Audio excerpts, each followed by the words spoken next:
Bom, pessoal, a gente vai fazer uma dinâmica de perguntas e respostas. Então, a gente vai começar com conteúdos desde onde encontrar as vagas internacionais, até o momento que se conquista uma vaga internacional e como se adaptar à cultura da empresa que te contratou, tá? Então, para vagas que não são de tecnologia, júnior consegue. E eu acho que bem feito, assim, o arroz e feijão de bom currículo, bom perfil no LinkedIn e um pouco de abordagem ativa e bater nas portas, assim, um networking legal, cada vez mais bem expandido é o caminho. Nesse processo de acompanhar as pessoas, né, de conquistar uma vaga no exterior, o que tu diria que são os primeiros passos que essa pessoa deve buscar? E como não cair em furado? Eu fui aprender inglês depois da fase adulta, então se você está assistindo esse podcast e não fala inglês, há esperança, meu filho, minha filha. Mas eu gosto de falar que dá para aprender inglês depois da fase adulta e dá para aprender fora. O jeitinho brasileiro, eu gosto de falar do jeitinho brasileiro positivo, que é o jeitinho da produtividade. É o jeitinho de ter um problema, eu vou resolver. Vou pesquisar a fundo o que eu preciso fazer para resolver e vou entregar. O brasileiro, quando ele realmente bota na cabeça, quando ele muda essa mentalidade, fala, eu vou trabalhar, vou produzir, ele entrega melhor que ninguém. Tipo, não fique esperando, vou arrumar meu LinkedIn para eu ser abordado. Arrume seu LinkedIn para que você venda, para que você se venda muito bem. Boa tarde, pessoal. Estamos aqui falando diretamente do Web Summit de Lisboa para tratar sobre um tema muito interessante hoje em dia, que é a possibilidade de conseguir uma carreira internacional, né? Seja morando no Brasil ou seja morando no exterior, o brasileiro conquistar uma vaga numa empresa internacional.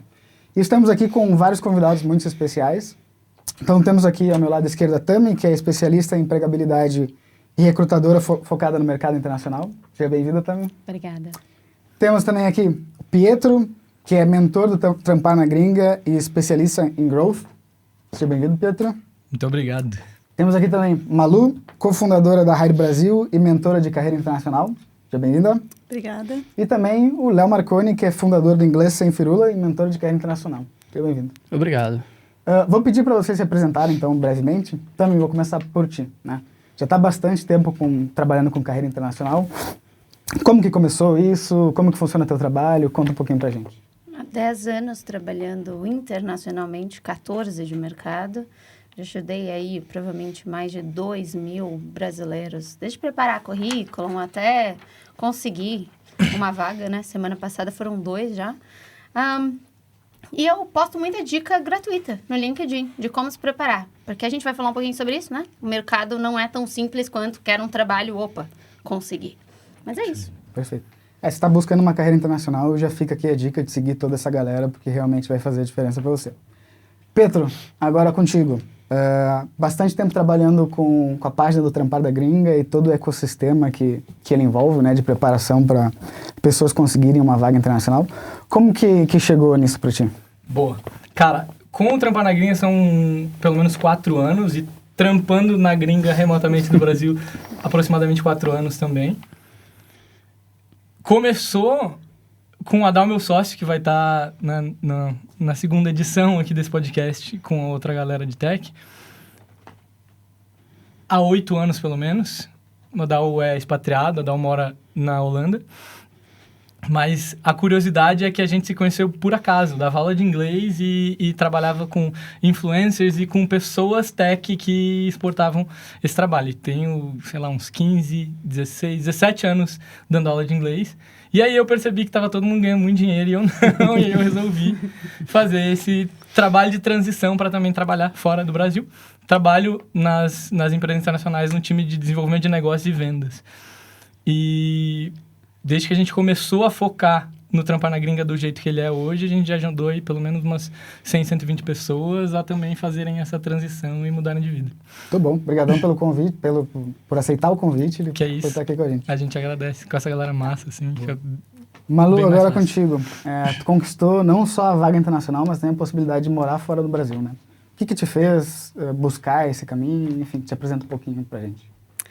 Bem, eu comecei buscando, acho que o que muitos buscam indo para fora, né? Segurança.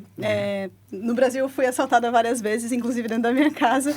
Então, essa foi uma das razões que eu queria morar no exterior. Eu queria ganhar moeda forte, queria ter mais liberdade.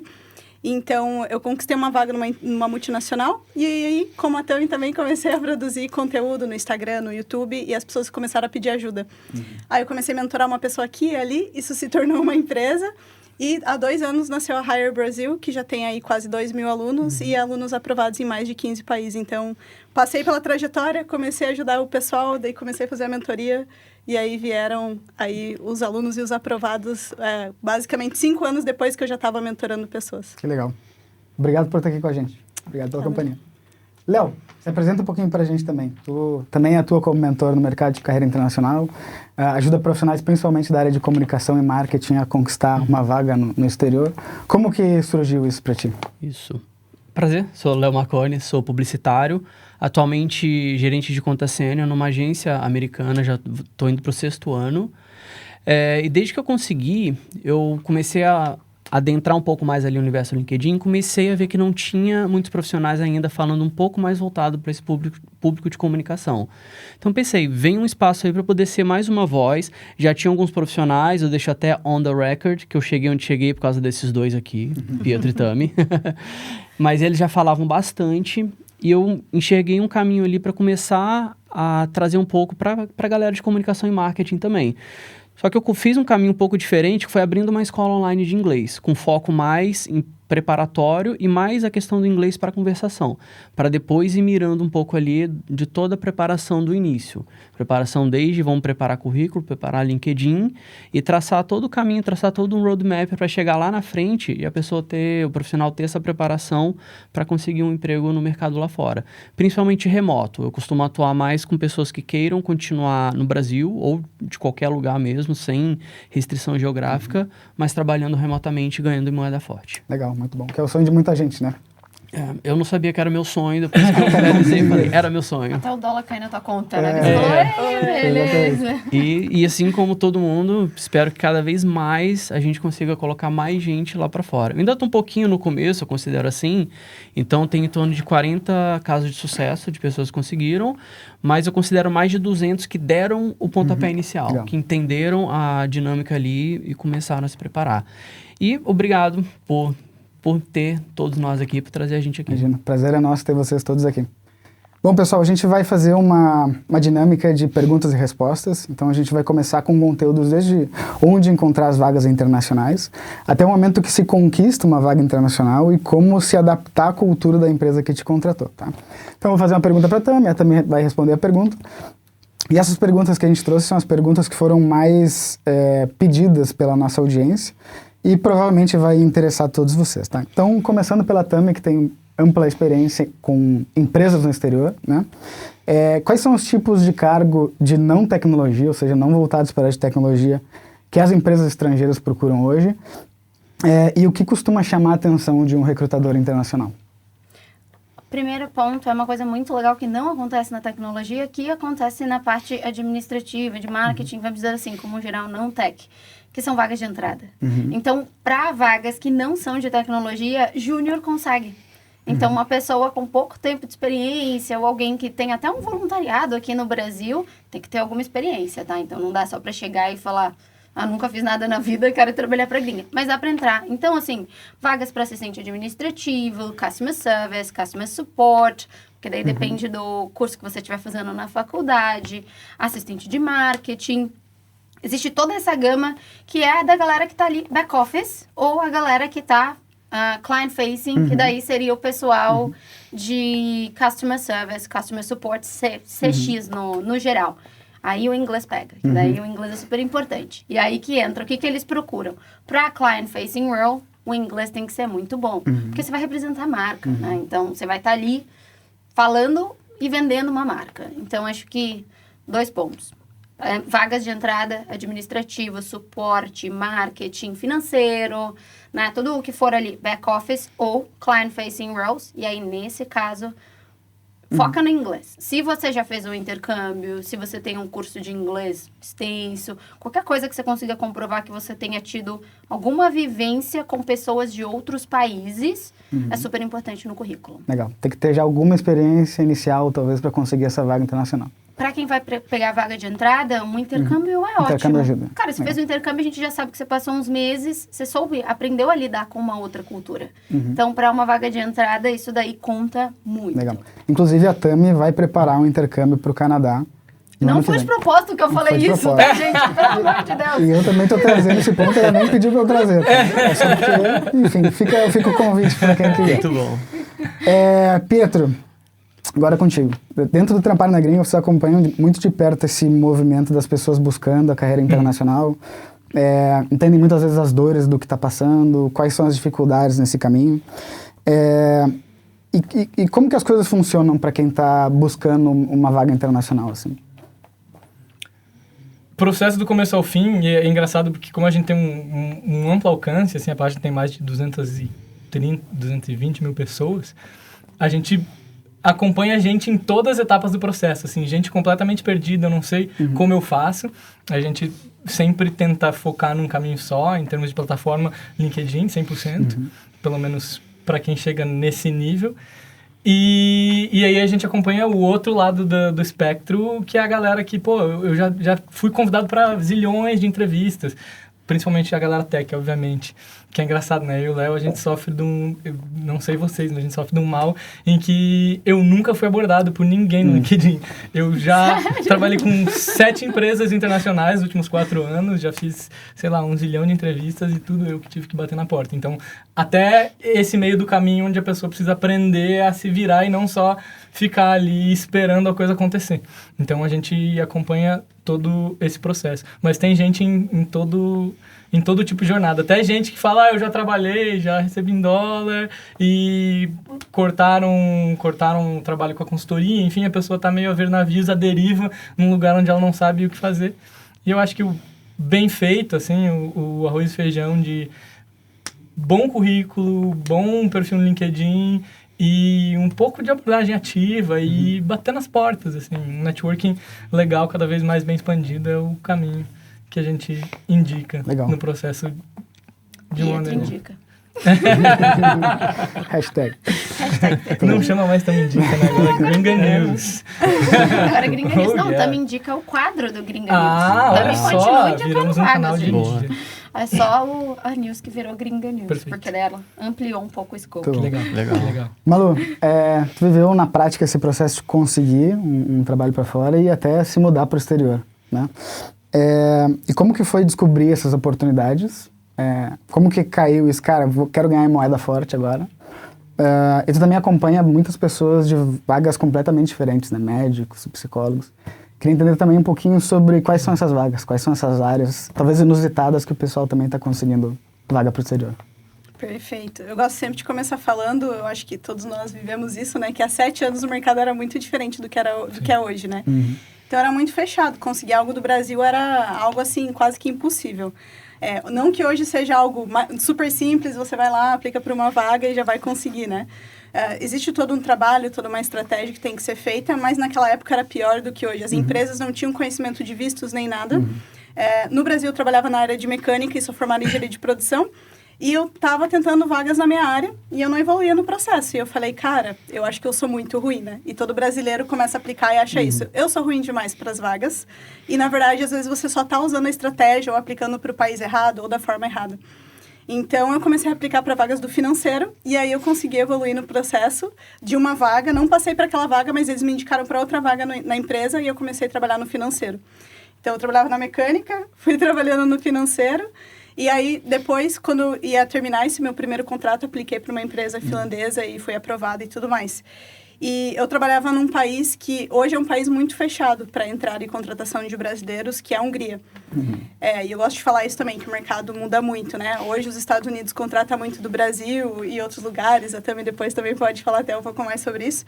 Mas na Europa os países mudam a cada ano, né? Portugal abre visto, fecha visto, a Áustria agora, a Alemanha tem visto de procura de trabalho.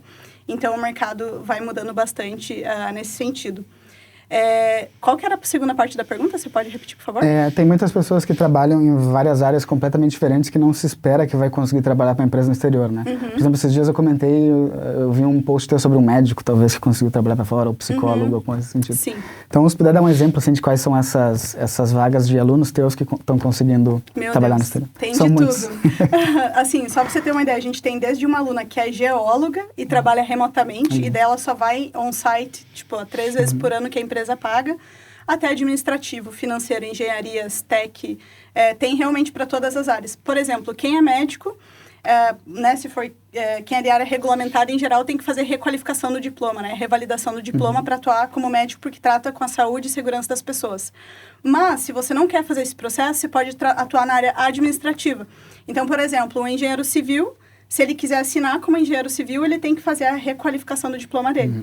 Mas, se ele quiser atuar como orçamentista, que é uma área administrativa, não precisa.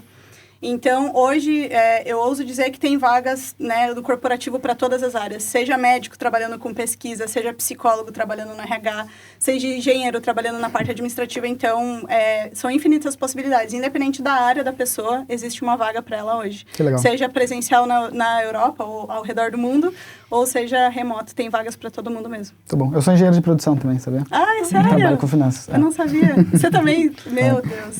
Todo mundo. Está espalhado por aí. Engenheiros de produções, tá vendo? Vão para finanças. Mas aqui a engenharia abre uma gama muito grande de oportunidade. Né? É verdade. Eu trabalhei, eu trabalhei com uma AEC, com uma recrutadora só de arquitetos, engenheiros e consultores.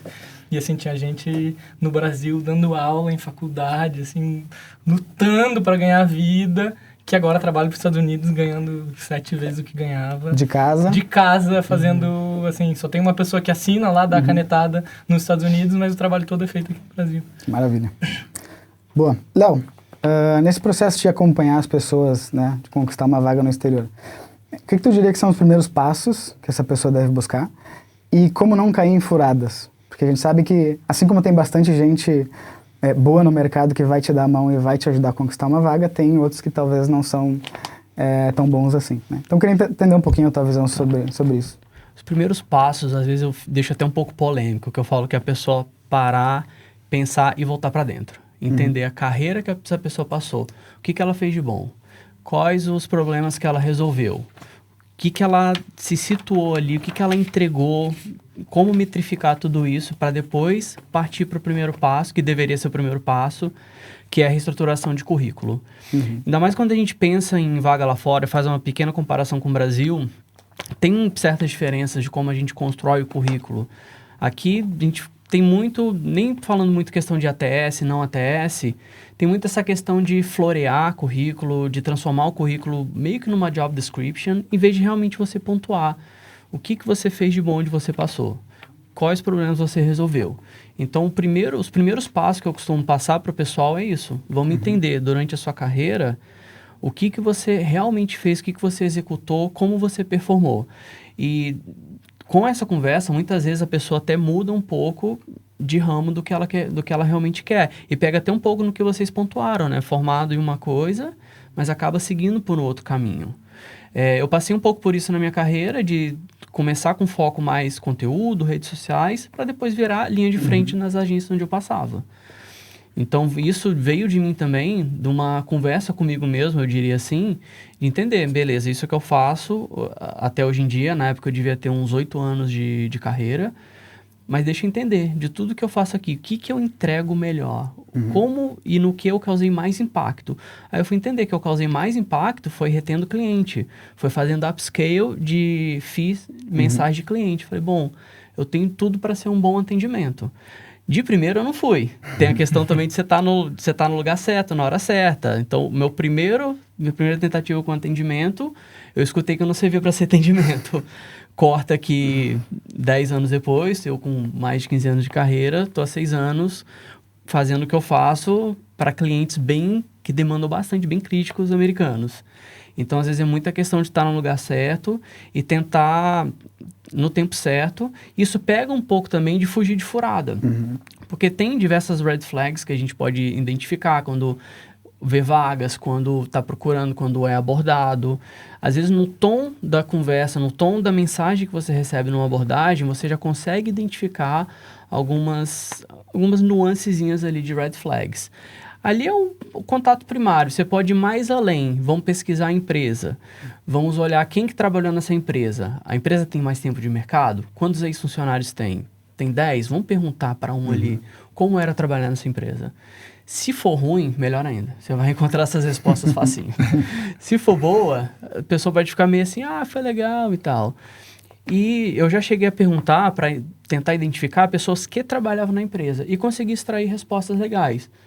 Então, isso ajuda bastante a pessoa a fugir de uma furada, fugir de um possível golpe e realmente entender se o que ela preza realmente é a cultura de trabalho que a empresa traz. Legal, perfeito. Tem que se entender para entender se o ambiente que vai estar no dia a dia vai acabar fazendo sentido para a pessoa. Né? Exato. Porque tem muita gente que acha que vai conquistar um grande sonho quando chega na vaga internacional, mas entra numa cultura de empresa talvez completamente diferente do que aquilo que estava esperando e acaba não se adaptando. Né? E até a questão de função, às vezes, porque tem funções que pagam mais. A pessoa, vou pelo dinheiro, mas não dá certo. Boa, perfeito.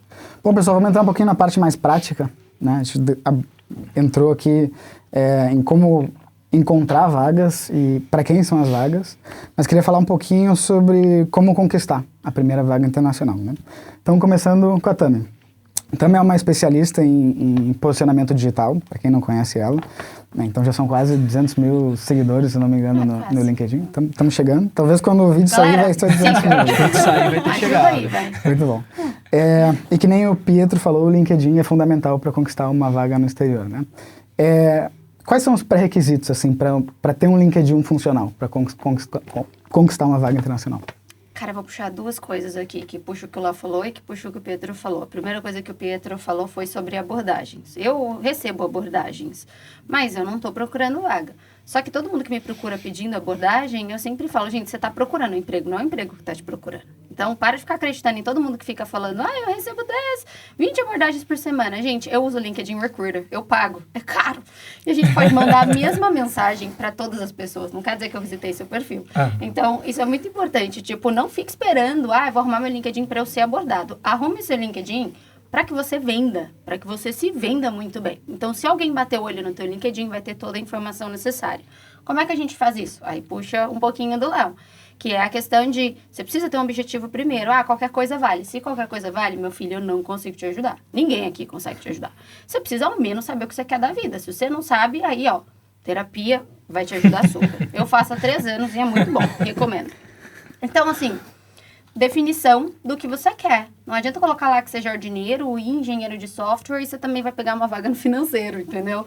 Vai definir o que você procura. A partir do que você procura, você volta para tudo que você teve de experiência da sua carreira e aí você vai pegar somente o que é interessante para esse cargo que você quer atuar e você vai começar a descrever. Começando por um bom work experience, que você vai descrever o que você fez, as ferramentas que você usou e o impacto que você gerou. Por quê? Como recrutadora, se eu preciso de alguém que faça 20 chamadas diárias por dia, usando o Zendesk, eu recebo o currículo, a maioria vai estar lá, tipo, atendia clientes diariamente. Beleza, quantos? Né? Não sei, usava as ferramentas da empresa. Que ferramenta? Né? Ajudava o gestor da área. Pô, isso daí é o mínimo que você tem que fazer quando você está nesse cargo. Qualquer pessoa que fizer vai saber. Agora, como é que você pode me dar toda essa resposta? Atendia 20 clientes diariamente, utilizando o Zendesk, com tempo médio com 90% das respostas dentro das primeiras 24 horas, os outros 10% sendo escalado para nível 2, nível 3, com tempo médio de resposta de 72 horas. Pô, você precisa de alguém que responda a 20.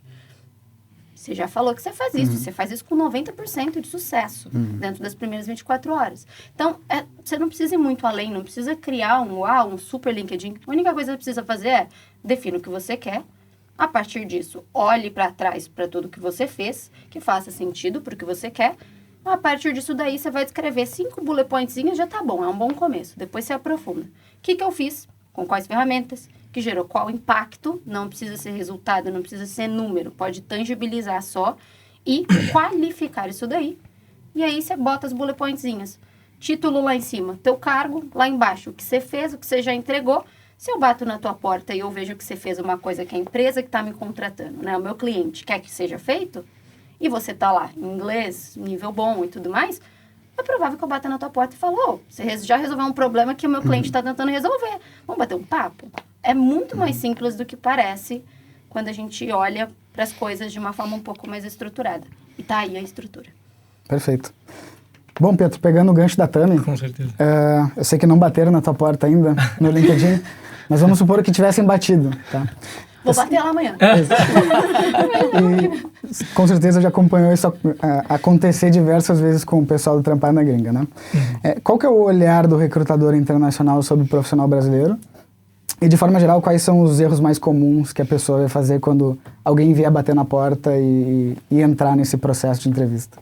De uma maneira geral, acho que o erro mais comum do brasileiro é se achar incapaz. A tal da síndrome do vira-lata bate forte. E eu passei por um processo... Eu fui injusto comigo mesmo. Eu recebi uma abordagem e quase deu certo, mas é porque a vaga era igual a uma vaga que eu já tinha trabalhado. Então ficou muito claro para eles. Eu acho até que foi uma pesquisa quase que de mercado, assim, para entender, porque não deu certo. Mas fora isso, eu tive que ir atrás de tudo.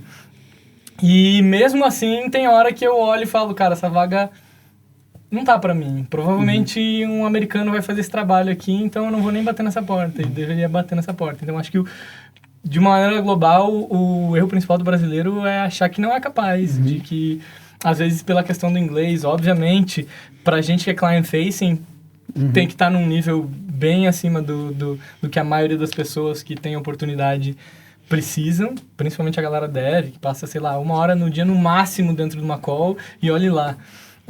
Eu cheguei a fazer 9 horas de call ininterruptas no dia, assim, então o inglês tem que estar assim, ó. E fora isso, eu diria que essa questão da confiança, assim, o brasileiro apanha no geral, desde o dev mais qualificado ao vendedor como eu, que já tem uma certa experiência e olha e fala, não, pô, esse americano faria o trabalho melhor do que eu, e muito provavelmente não faria.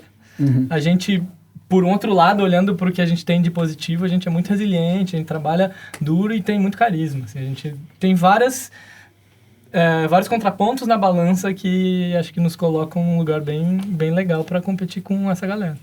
Então eu iria por esse caminho, assim, um caminho não tão técnico, mas num caminho de posicionamento que eu acho bem importante. Ter coragem, né? Dar o primeiro passo. Com certeza. Bater no peito. Alguém, não sei exatamente quem falou, mas tem uma frase bem interessante que normalmente as pessoas mais inteligentes trabalham para quem tem mais coragem. Eu acho que isso acaba gerando mais resultado, né? Sim. Acaba dando um passo além, te colocando numa posição de ter um resultado diferenciado. A estrutura da palavra tem a ver com agir com o coração, né? Meio que na emoção, assim, vai na emoção. E erra e aprende depois. E se não der certo, eu não sei vocês, mas eu já tomei vários nãos em entrevista e tá tudo bem. Eu contabilizo sims. Eu nem lembro quantos nãos foram. Eu só vou pra cima. Malu, hoje tá morando na Europa, conseguiu conquistar a carreira internacional. O que foi que te abriu as portas? E olhando pra tua trajetória, o que foi decisivo, assim, pra tomar essa decisão de morar fora e de buscar uma vaga no exterior? Acho que está muito conectado com o que ele acabou de falar, que é o inglês, né? Então, quando eu fui aprender inglês depois da fase adulta, então se você está assistindo esse podcast e não fala inglês, há esperança, meu filho, minha filha. Mas eu gosto de falar que dá para aprender inglês depois da fase adulta e dá para aprender fora, né? Então, eu recebo muitos clientes também que já têm 5, 10 anos de carreira e gostaria de vir para fora, mas o The Books on the Table pega, né? Então, a gente faz um plano para a pessoa estudar inglês, mas trabalhar na Europa. Porque daí ela já desenvolve aqui, ela tá num ambiente de imersão, ela tá em Malta, tá na Irlanda, ela trabalha o dia todo, vai trabalhar na área de serviços inicialmente, né? Até que ela desenvolva o inglês, e uma vez que ela tem inglês, ela já tá presencial na Europa e se insere no mercado de trabalho. Então, definitivamente, o inglês abriu portas. E eu gosto sempre de mencionar também, né, que vim de uma família, nasci no mato e pobre ainda, né? Então, eu fui aprender depois da vida adulta e eu consegui ir para o Canadá através de uma bolsa que a escola onde eu estudava deu, porque também, senão, isso jamais teria acontecido, né? Então, eu fui para o Canadá. Quem quiser fazer o intercâmbio da Canadá, também para o Canadá. Eu tô querendo ir para o Canadá agora. Bom, Pedro. Me ajudou, viu? Nossa, mais uma prova social aí. Gente, mas certo. Foi a Malu que doou a maior parte do que a gente já juntou agora, viu? Você que tá assistindo, vamos doar aí pro negócio, viu? Mas enfim, então eu acho que foi o inglês que abriu muitas portas e a coragem também que tá conectado com o que ele falou. Hoje eu vejo assim que 80% dos meus alunos não é muito uma questão técnica e nem do inglês. Eu acho que o brasileiro já tem o inglês que ele precisa. Todos os depoimentos que eu gravo, os alunos falam: eu achava o meu inglês meio Joel Santana, e daí eu acreditei que eu passei na vaga. E eu gosto de falar, o inglês para vaga é o inglês técnico, é super praticável, né? Eu não sei se quem está aqui conhece o Preply, mas é uma plataforma, né? Não sei se eu poderia mencionar, mas é uma plataforma que tem professores começando a R$25 a hora. Então, se o aluno tem uma aula amanhã, eu falo, vai lá, pega um professor ali só para você praticar, para não se queimar na entrevista, faz a entrevista e vai-se embora. Então, a questão da confiança realmente é o que mais pega. Então, enfim, isso abriu aí as portas e aí fiz a primeira entrevista também com falta de confiança, acho que como todo mundo aqui, e eu descobri que meu inglês já era mais do que suficiente, né? Claro, tem que estudar o inglês técnico. Então, você é do financeiro, tem que estudar todo um glossário do financeiro. Aí você muda para mecânica, tem que estudar todo um glossário. Então, cada troca de carreira é possível, mas tem que estudar. E eu queria só trazer também um último tópico dentro do que o Léo falou, que eu acho isso bem legal. Eu acredito que para o mercado internacional é muito mais fácil para se fazer uma transição de carreira. A maioria dos meus alunos que me buscam, eles são tão insatisfeitos. Igual eu estava no Brasil. Eu estava, meu Deus, não aguento mais o chão de fábrica, fedendo óleo. Ia para a faculdade fedendo óleo, porque trabalhava com injetor diesel. E aí, nossa, trabalhar no escritório para mim foi maravilhoso, assim. Então, muita gente me procura de uma área e quer ir para outra. E na Europa e nas vagas remotas em geral, não importa muito o teu papel de formação. Claro, algumas áreas sim, né? Tipo, você não pode ser médico sem ser formado em medicina, né? Mas, você vai para o RH, você vai para áreas administrativas. Então, eu acho que o mercado é muito flexível nesse sentido. Legal. E, para quem não sabe, a Malu, ela trabalha do coworking mais bonito de Barcelona, que tem uma vista incrível para a Sagrada Família. Nossa, então, saiu do chão de fábrica para ir para um coworking com a Sagrada Família. Realmente o Edu vive tentando achar uma forma de ir lá, só para pegar um cafezinho de graça. Ô, Malu, não precisa fazer uma reunião. Oi, você não precisa de uma reunião com a TechFX? Ou espuma com leite chique. Quem for para Barcelona, vai lá tomar um café. Muito bom. Léo, pegando o gancho do inglês, né? Tu tem o inglês sem firula, que ajuda bastante gente a fazer esse preparo, né? Mas além do glossário técnico, também tem uma questão de mentalidade, de se sentir capaz de conseguir colocar o inglês em prática, né? O que tu acha que é decisivo, assim, nessa mudança de mentalidade que faz com que a pessoa se exponha a um ambiente e uma cultura diferente e realmente passe a falar inglês no trabalho? Cara, acho que a parte do inglês primeiro a pessoa entender que quando a gente fala de falar um idioma, é uma atividade prática. Tem que parar de tratar o inglês como ele é tratado pra gente no Brasil. Trata o inglês como se fosse matemática, como se fosse geografia, que você vai aprender repetindo a escrita. Tem que começar a tratar o inglês como uma atividade prática, porque a gente fala o inglês, é igual a gente está falando português. A gente aprende a falar português muito antes de ser alfabetizado. Qualquer ser humano no mundo aprende a falar o seu próprio idioma antes de ser alfabetizado. Então, não tem uma necessidade de mudar completamente. Óbvio, a gente precisa de um pouco de base quando a gente já tem um primeiro idioma, mora no país falando esse primeiro idioma. Mas a mudança de mentalidade vem ali, eu preciso aprender a falar, preciso praticar, eu preciso aprender que eu vou errar, porque eu erro no meu próprio idioma, aprender com os erros, mas falar. Com isso, a pessoa começa a ganhar confiança. Então, ganha confiança para conversar no Preply da vida, igual a Malu comentou, para conversar com inteligência artificial, até o ponto de ir para uma entrevista e conversar com o recrutador, conseguir explicar numa linha fluida o que essa pessoa fez nos últimos X anos de carreira. Perfeito. E não precisa ser um inglês perfeito, né? Não precisa ser inglês perfeito. Desde que consiga ter uma comunicação que a pessoa do outro lado esteja te entendendo, tu esteja entendendo a pessoa. Até porque, muitas vezes, conquistando uma vaga internacional, o teu colega vai ser do México, por exemplo. E assim como brasileiro, não vai ter um inglês perfeito com o sotaque perfeito americano, né?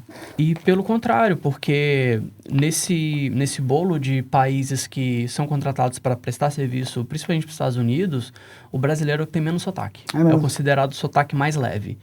Pega argentino, chileno, tem um sotaque considerado um pouco mais arrastado. Indiano, não vou entrar no detalhe. Ucraniano, que às vezes aparece também, tem um sotaque mais carregado. Então, o brasileiro tem mais um benefício nisso, porque já tem o benefício do fuso horário, que é bem parecido com o fuso horário americano, mas ganha esse benefício. Além da gente ter a cara de pau, né? Ter o jeitinho brasileiro. O jeitinho brasileiro, eu gosto de falar do jeitinho brasileiro positivo, que é o jeitinho da produtividade. É o jeitinho de ter um problema, eu vou resolver, vou pesquisar a fundo o que eu preciso fazer para resolver e vou entregar. Legal. Então, o brasileiro, quando ele realmente bota na cabeça, quando ele muda essa mentalidade, fala, eu vou trabalhar, vou produzir, ele entrega melhor que ninguém. Muito bom. Bom, então, quem sabe você entenda o que é, que nem o Léo comentou, né? Autoconhecimento, saiba se posicionar, que nem a Tami também comentou, busque entender inglês, se coloque em uma posição de fazer uma entrevista e aí finalmente conquista uma vaga numa empresa no exterior, né? Eu vou perguntar para a Tami, depois que a vaga internacional chega, quais que são os primeiros passos e normalmente como funciona o modelo de contratação e a parte de receber os pagamentos? Como a maioria das empresas são startups e elas são bem pequenas, elas costumam contratar como contractor mesmo. Vai assinar um contrato com o seu CNPJ e tudo mais. Hoje em dia, quando as empresas elas fazem consultoria, aí algumas acabam trabalhando com o EOR, que é Employee of Record, que daí eles te contratam daqui como se você fosse um funcionário. Você tem todos os benefícios e aí vai ser como pessoa física, não vai ser como pessoa jurídica. Agora, como pessoa física, o teu imposto é 27%. Como pessoa jurídica, o teu imposto começa ali no 6%. Você vai saber explicar muito melhor a questão do fator R e tudo mais, né? Então, eu nem vou pular para essa parte. Mas, assim, a primeira coisa é você entender como você vai ser contratado. Se vai ser um Employer of Record, porque isso vai mudar o dinheiro no valor final que vai cair na tua conta, ou se vai ser ali um CNPJ sendo contratado mesmo. O CNPJ sendo contratado, você vai precisar abrir o teu CNPJ aqui no Brasil, abrir uma conta no Brasil, você pode manter o dinheiro lá fora se você quiser, mas tem uma conta aqui no Brasil para receber, e aí você precisa, esse contrato assinado, você precisa analisar também quais são os termos, é uma coisa muito importante, a gente esquece de falar. Nem sempre a gente pode mudar os termos, mas se for para colocar algum termo para mudar, é sempre importante você já mandar o que você gostaria já com o termo pronto. Nunca mande, eu acho que isso daqui não está muito legal para mim. E eu com isso, entendeu? Tipo, eu sou uma empresa, eu mando esse contrato para todo mundo. Então, olha, acabei de ler o contrato aqui, essa cláusula, a gente poderia mudar para... Toma a cláusula, enfia a cláusula lá. Assina, faz a tua declaração aqui no Brasil, pelo amor de Deus. Paguem seus impostos. E aí, transfira o seu dinheiro, né? Você pode depois falar da conta global, né? Daí faz que um dos pontos é abrir conta na TechFX também. Então, que daí essa é a parte que vem junto com abrir a conta aqui no Brasil. Você já tem seu CNPJ, já dá pra fazer os dois, ó. Boa. Pegou o CNPJ, abre lá e abre no banco. Gente, o banco e a TechFX são coisas diferentes. O banco é pro dinheiro cair. A TechFX é pra você não pagar as taxas do banco, que elas falam que elas são zero, mas é mentira, gente. Não tem como transferir dinheiro sem taxa. Então, eu não vou ficar fazendo propaganda aqui, mas é isso. É isso, perfeito. Deu todo o contexto. Bom, Pietro, conquistei a vaga na gringa, né? A gente fez uma pesquisa na TechFX e a gente viu que o mesmo profissional, trabalhando para uma vaga internacional, ganha um salário 3 vezes maior do que trabalhando para uma vaga nacional, né? Mesma senioridade, mesmas skills, tudo igual, né? E às vezes a pessoa se deslumbra, nossa, eu nunca vi tanto dinheiro na minha vida. E com razão, né? Felicidade. Agora a questão tem algumas armadilhas que podem fazer com que a pessoa perca dinheiro nesse processo, né? E aí eu queria te perguntar quais são essas armadilhas, o que cuidar, né? E qual que seria o impacto disso para a pessoa? Cara, eu vou puxar tudo que a Tami já deixou o cenário pronto para essa resposta. No final das contas, às vezes, pequenos dígitos depois da vírgula já fazem uma grandiosíssima diferença. Então, desde abrir um CNPJ com alguém que tem alguma expertise dentro de um KNAI, de uma natureza de CNPJ que seja válida e que, por ser um trabalho exportado, pague menos impostos, porque existe bom, tu sabe melhor que eu, e eu acho que daqui a pouco a bola vai cair na tua frente, tu vai ter que... Mas a ideia é que tem gente que paga mais só na má escolha de uma natureza de CNPJ, no KNAI. E aí, até o ponto de, beleza, eu vou cair na propaganda de menor taxa do mercado. Não sei se... Que acontece. Não sei se eu podia já chegar chegando, mas não escutem tudo que vocês... Não confiem em tudo que vocês escutam por aí no quesito taxas, porque realmente existem pequenas pegadinhas que estão nessas vírgulas aí. Em trazer o dinheiro pro... Eu ia falar para cá, mas a gente não está no Brasil, mas em levar o dinheiro para o Brasil, em transferir o dinheiro de qualquer que seja a localização da empresa e o banco de onde sai daquela conta para chegar na conta do Brasil. Existem aí essas pequenas taxinhas, esses pequenos números que no frigir dos ovos, aí quem está, 4, 6, mais de 10 anos aqui, faz uma boa diferença. Perfeito. Paga uma viagem pro Web Summit. Eu vou cortar você inconveniente aqui, mas eu preciso falar isso. Quando eu comecei, eu pagava R$750 de taxa para transferir a cada 2 semanas. Sim. Porque eu recebia quinzenal. Quando eu comecei, assim, aqui no Brasil. R$750, gente, é muita Que coisa. doido. Não, e a coisa que eu também falou do contractor Mas, ali, de receber na pessoa física. Tem muita gente que assim, o bom é inimigo do melhor, eu tô ganhando muito, mas você pode segurar muito também. Você não precisa ganhar muito e gastar imposto desnecessariamente. Exato. Só pegando um gancho aqui da Tâmia e do Pedro que jogaram a bola para mim, se você recebe como pessoa física um pagamento internacional, você vai ser tributado no imposto de renda, a tabela progressiva, que vai provavelmente te colocar numa alíquota de 27,5%. Se você recebe como PJ no Brasil, essa taxa cai de 27,5% para 10%, dependendo da sua atividade. Mas como você está exportando o serviço para o exterior, ainda existem algumas isenções de impostos. Então, você tem isenção de PIS, COFINS e ISS. Então, a alíquota efetiva cai de 10% para algo próximo de 5%.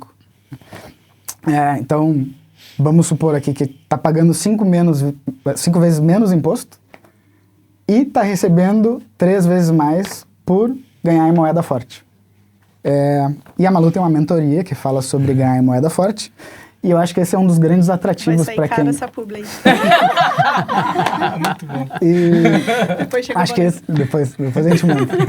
Em vários cafezinhos no coworking.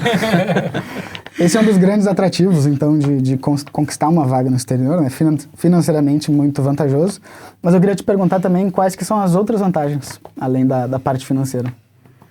Bem, tem os dois lados, né? O remoto e o presencial, né? Eu acho que o presencial na Europa... Mas hoje quem trabalha remoto também pode morar na Europa, né? Deixa eu começar por isso aqui. Tem a pessoa que trabalha remoto e ela pode fazer do Brasil, né? Dependendo da cidade onde você mora. Seu custo de vida vai ser muito baixo, você vai guardar muito dinheiro, vai investir muito dinheiro para a sua vida, vai se aposentar com seus 40 e tantos anos. É super possível se você recebe em dólar, né, dos Estados Unidos, porque você vai gastar talvez menos de 1/3 daquele dinheiro, a depender se você tem uma vida simples, né? Aí tem a pessoa que recebe o dinheiro remoto, mas quer morar na Europa. Por exemplo, a Espanha é um país que tem um visto de nômade digital, mas eu falo que você não precisa de um visto de nômade para ser nômade, né? Então, ela pode morar lá, 2 anos morando com visto de nômade digital, você tira o passaporte europeu por tempo de residência, muita gente também não sabe disso. Isso acontece em vários países da Europa. Ou pegar um visto de estudos, né? Pega lá um mestrado, que você vai se formar em 2 anos, mas daí você pega poucas cadeiras para se formar em 4, para usar aquele... para estudar pouco e gastar aqueles 4 anos na Europa. Também é algo factível de se fazer. E outros benefícios de estar, né, lá é a segurança e tudo mais que a gente já sabe. E na Europa, o legal é que muita gente não sabe que existe allowance de muitas empresas pelos idiomas que você fala. Então, por exemplo, eu recebi um salário maior do que muitos colegas meus porque eu falava português, inglês e espanhol. Então, eu podia atender nos 3 idiomas e eu ganhava mais porque eu falava idiomas. Se você fala Dutch ou alemão, é um dos idiomas que mais paga na Europa para todas as áreas. Claro, Dutch e alemão. Holandês, né? Vamos combinar que não é muito fácil, mas depois você é bem recompensado por isso. Você tem direito à educação pública gratuita, pagando impostos no país. Você, seus filhos, saúde pública. Então, a gente tem acesso a basicamente todo o sistema, né, social gratuitamente. Além de ter férias, muitas empresas na Europa também pagam 13º, não é só no Brasil. Então, a gente tem tantos benefícios quanto no Brasil. Eu uso dizer que a gente tem até mais benefícios financeiros, férias flexíveis, que contam somente dias úteis. Então, sempre quando eu ia ter férias, eu fazia isso, né? Sexta-feira é feriado. Daí eu pegava quinta e segunda e eu ficava 5 dias de férias no final das contas, né? Então, existem esse e outros benefícios. Na Alemanha, quanto mais filhos você tem, mais dinheiro você ganha do governo. Mais de 200 euros por filho por mês. Até eles completarem 18 anos. Viu, Léo? Então, para contexto, o Léo tem 2. Quanto mais filhos, mais dinheiro você ganha. São muitos benefícios para comprar casa, tudo. Então, realmente, isso muda de cada país, né? Na Europa são mais de 50 países, mas realmente há muitos países com excelentes benefícios e que acaba sobrando muito daí. Os impostos são mais altos que no Brasil, mas você realmente reaver esse imposto investido em segurança, em educação e tudo mais, né? Legal, muito bom. E o que a Malu está falando tem todo sentido, porque hoje eu também moro em Barcelona, faz 2 anos, com o visto de nômade digital. e estou aplicando para um passaporte espanhol justamente seguindo os conselhos da Malu aqui. Léo,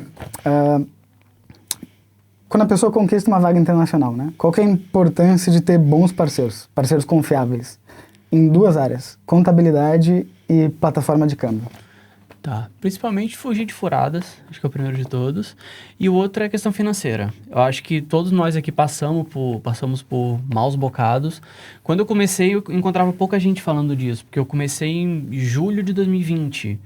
Então, na verdade, eu não encontrei ninguém falando ali no LinkedIn, olha, eu recebo em dólar. Já tinha, eu sei que já existe, a Tami está há muitos anos, mas ainda não Entregar tinha... a idade, Fundou o LinkedIn. Quando tudo era mato. Mas não tinha ainda. Você em 2021, né? Não foi? Para 22, por aí. Quando o LinkedIn foi fundado. Mas então não tinha muito esse universo ainda de criação de conteúdo com esse foco em ajudar. Então eu fui com o que eu sabia de informação. Aí eu me vi pagando 15% de imposto, do imposto da nota, 2% por transferência.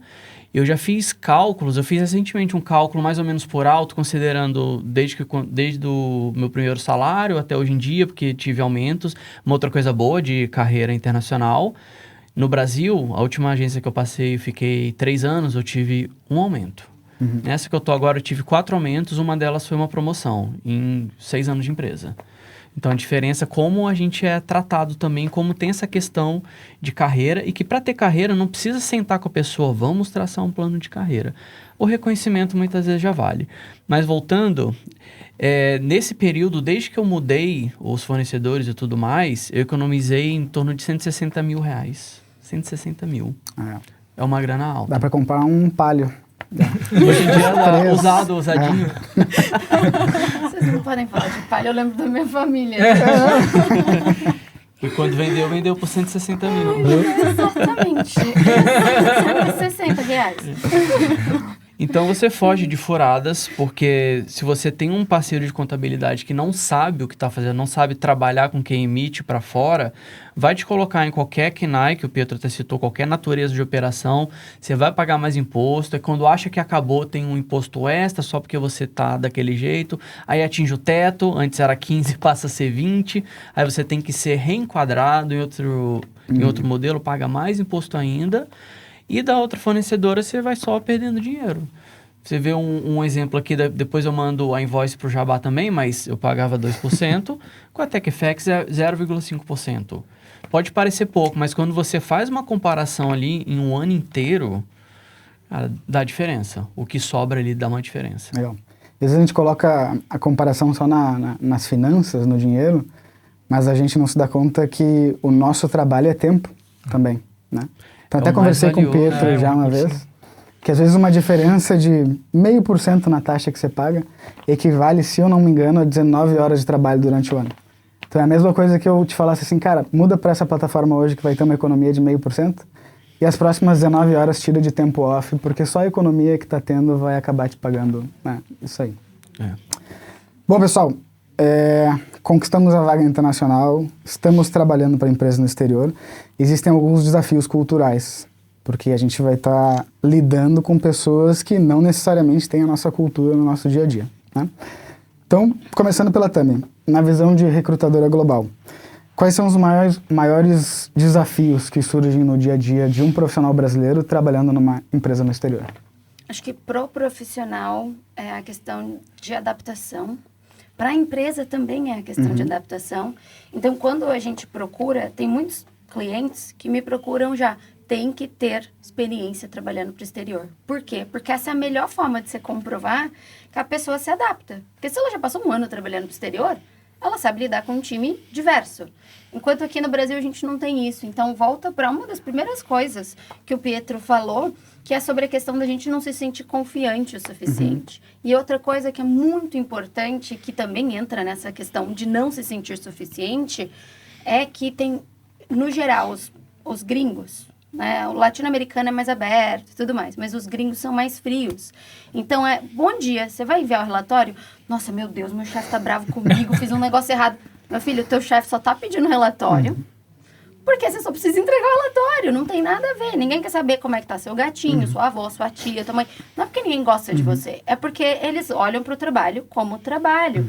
E a gente tem no Brasil o trabalho como família. Pelo amor de Deus, família já é chato por ser só. Você não precisa de gente que já não é da tua família tentando fazer com que a coisa fique uma família. Então, acho que assim, tem essa diferença que... Se você não faz terapia, vai doer no coração. Então, tipo assim, esse ponto de já ter alguém que já trabalhou pra fora... Cara, uma vez que você já trabalhou pra gringa, é muito mais fácil de você conseguir. Vamos supor, Pietro e Malu. Malu já trabalhou pra gringa, Pietro não. Eu vou chamar Malu primeiro pra fazer a entrevista. Porque eu já vou ter uma ideia mais ou menos da personalidade dela, principalmente na questão de adaptabilidade. Não vou bater na tua porta de novo. Não, eu tenho que bater na porta do Pietro. Aí, ó, Vamos mudar.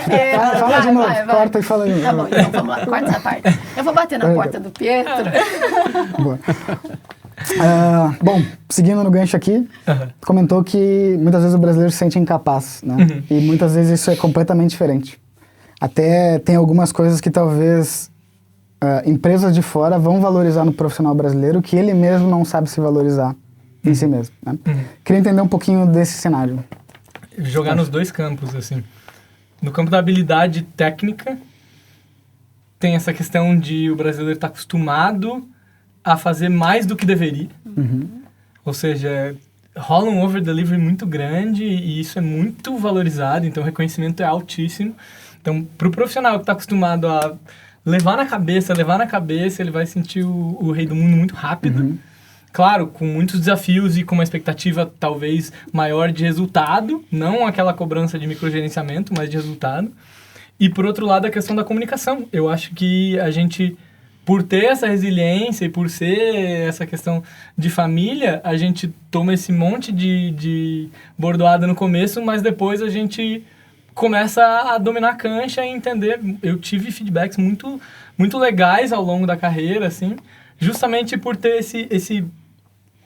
essa microsensibilidade do brasileiro de entender que o Léo é americano, a Tami é britânica, a Malu é espanhola, eles vão ter backgrounds diferentes. Então eu vou falar de um jeito diferente, mas eu vou entender deles como isso funciona. O brasileiro tem esse jogo de cintura, né? Essa brasilidade para entender isso mais rápido. Apanha no começo, mas o ramp-up, a curva de aprendizagem é muito mais rápida também. Então, nesses dois âmbitos, eu acho que a gente consegue se destacar justamente por essas duas questões. Por aprender a trabalhar duro e por ser resiliente nesse sentido e por aprender a se comunicar rápido e ser resiliente no sentido mais humano, tanto no técnico quanto no sentido social. Eu vejo isso acontecer muito na Espanha, cara. Enquanto o brasileiro tá ali, depois da hora do almoço trabalhando, o espanhol tá tirando a siesta. E não é mentira, isso é verdade. Até pegando o gancho de cultura, assim, com a Malu. E aproveitando o que a Tami falou sobre conseguir separar o que é trabalho e o que é vida pessoal, né? Como que tu vê isso acontecendo, principalmente nas empresas da Europa, assim, esse respeito em relação a essa separação? Tá, antes de eu começar, para não levar pedrada, eu gosto de falar que isso varia de acordo com cada empresa e cada país, né? Com certeza. Porque existem empresas que não estão nem aí pelo funcionário e é uma questão cultural, né? Mas, de maneira geral, na Europa, separa-se muito a vida pessoal e profissional. Eu acho que para nós, no Brasil, o trabalho vem antes da vida pessoal, porque todo mundo quer desferrar a sua vida. Então, ganhar dinheiro é muito importante. O europeu, ele tem acesso a tudo, ele não tem...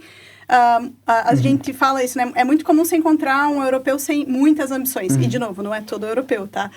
São pessoas e pessoas. Mas porque eles já têm... Tudo funciona muito bem. Eles conseguem viajar desde muito novos. Né? Tem as empresas low cost, é tudo muito favorável, o ambiente ali, né? Mas, entrando nesse ponto, as pessoas separam muito. Então, assim, deu horário de ir embora, vai embora, né? Então, eu comecei trabalhando numa empresa indiana e depois numa empresa finlandesa. Então, duas culturas completamente diferentes. A indiana é muito mais parecida com a do Brasil, né? Você chegava, se você ia no banheiro, você tinha que ler a digital para abrir a porta para ir no banheiro, ler a digital para entrar no negócio de novo. Não poderia entrar com pendrive, não podia entrar com computador, nada. Tudo super controlado, né? E ficava um painel lá da tela de tempo de resposta de tudo. Meu Deus.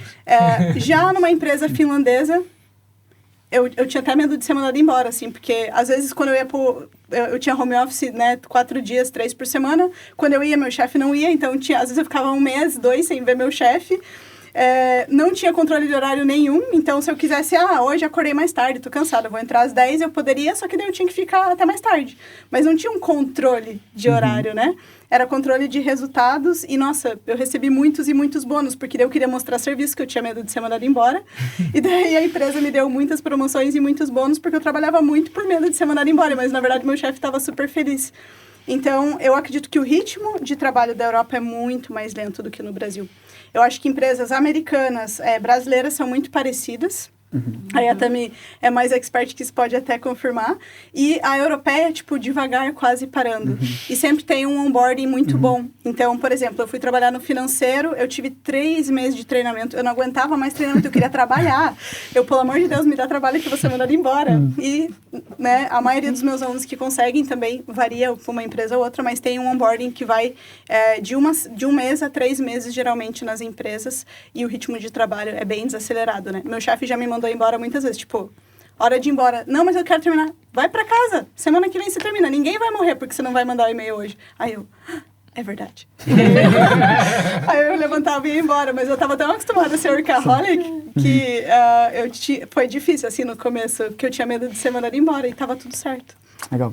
Então, o brasileiro, ele pode se destacar, até talvez sem muito esforço, e receber em euro, né? Acho que melhor que receber em real e dando a vida para as coisas às vezes não andarem. Exato.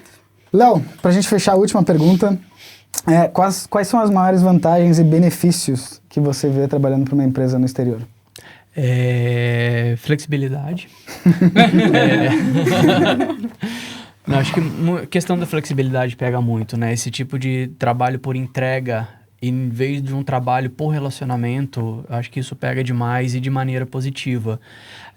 Brasileiro geralmente tem um pouco de dificuldade de chegar lá. É muito do que a Malu falou, da gente ficar, mas tem que mandar um e-mail agora, já passou do horário, tô 1 hora aqui. Não vai morrer ninguém, não é urgência. Isso vem e também depende da gente pegar, entender um pouco questão de priorização também. O que realmente é urgente, o que não é urgente. Mas até chegar nesse ponto de já tô trabalhando hora extra, isso aqui é urgente, já passou muita coisa. Então, essa questão de priorizar, a gente precisa entender antes. Isso também impacta muito no trabalho, principalmente no trabalho com empresas americanas. Você saber priorizar o que você tem no seu pipeline ali do dia, da semana, que seja. Entender o que você precisa entregar, as tarefas que precisam ser entregues, para elas serem entregues dentro do tempo. E um outro ponto, qualidade lá no alto. É uma coisa que eu entendi muito trabalhando com os americanos, que não é só vamos entregar, não perder prazo, nada mais. É a qualidade lá no topo também. Então, na agência que eu trabalho, a gente não perde prazo. 6 anos lá, nunca perdemos um prazo, a gente sempre entrega no prazo e qualidade em cima. É uma das coisas também que conquista cliente, que mantém os clientes na casa. Desde que eu entrei, os clientes que estavam na casa continuam. Coisa que eu não vi em nenhum outro lugar que eu trabalhei. A rotatividade é sempre bem grande. Então, o brasileiro que consegue entender isso um pouco melhor, consegue se adaptar para trabalhar com isso, ter essa mentalidade. Eu não preciso estar online o tempo todo, eu não preciso bater ponto 9 às 6, 10 às 7, mas preciso estar presente em reuniões, quando estiverem marcadas. Preciso ter meus touch points. Se eu tiver dailies com um time, preciso estar presente. Preciso entregar aqui, aqui e aqui e focar nisso. E, mais uma vez, qualidade lá em cima.